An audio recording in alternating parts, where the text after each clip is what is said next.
மண்ணோட சின்ன தூரல் என்ன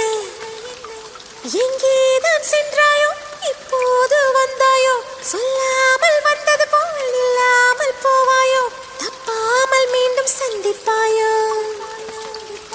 நீ வரும்போது நான் மறைவேனா நீ வரும்போது நான் மறைவேன்